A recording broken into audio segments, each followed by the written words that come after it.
What a week it's been for farming. Thousands of farmers descended on London to protest about inheritance tax. It's Women's History Month and there's a focus on beef prices. This is Your Week in Farming with me, Emily Ashworth, Farmers Guardian's online editor. Now I'm going to start on Tuesday, the 4th of March, because the Pancake Day rally happened. Thousands of farmers and people from the industry headed to London to march the streets in protest once again against the potential of these new inheritance tax rules that will come in to play. Farmers Guardian was there waving our Save Britain's Family Farms banner, but the question is, what is it going to take for government to respond? Food security should be really, really high on the government's agenda, and the industry just feels like we're constantly being put on the back burner.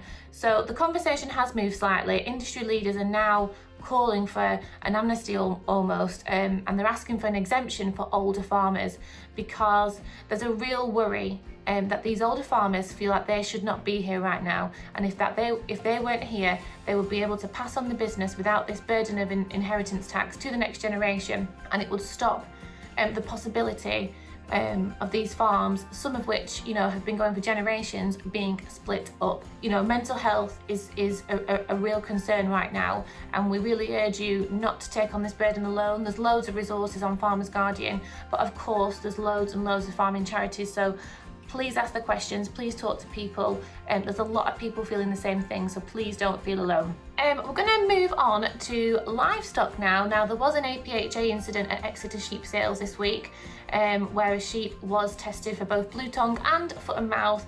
Fortunately, both those tests came back negative, but it caused a lot of worry and concern. Obviously, the term foot and mouth still brings up awful memories, and it's almost, it's a trigger term. So you could see the upset. It was visible throughout the comments on social media, but once the test came back, we were then able to assess the situation and what had gone on. So you can find out more about that on the website. On to a more positive story. There's a fantastic feature in Farmers Guardian about a Devonshire beef unit who have managed to drive productivity up and costs down, which is something that every business wants to do in the industry. So you should go and check that out. They installed an automatic feeder and have managed to more than double their throughput. So that's a really, really positive success story. Next, we're gonna go down into the soil.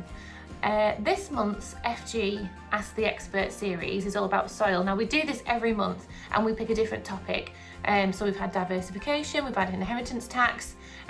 This month is all about soil.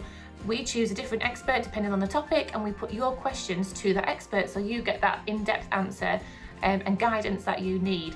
Now, we know that soil can be really, really important, and the benefits of getting your soils right can really impact your business.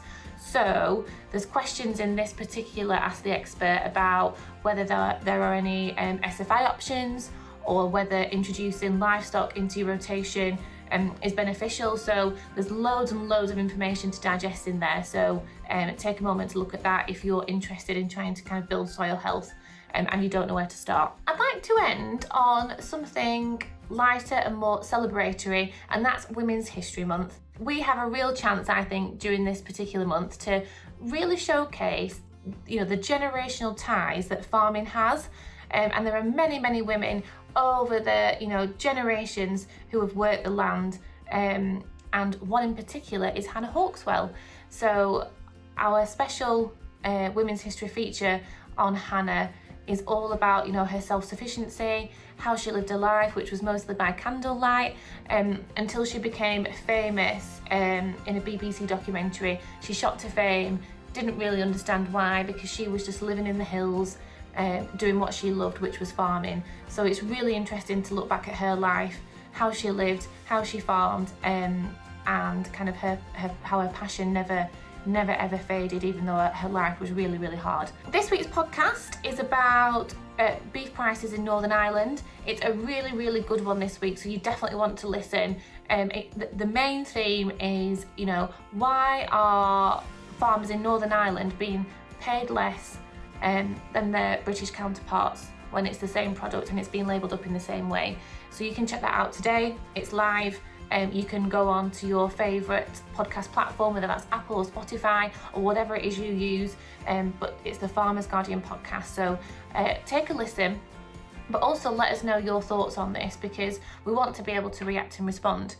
That's it from me this week. You can get all these stories on farmersguardian.com, but you can get them straight to your inbox if you want to become a Farmers Guardian member, so head to the website to check that out.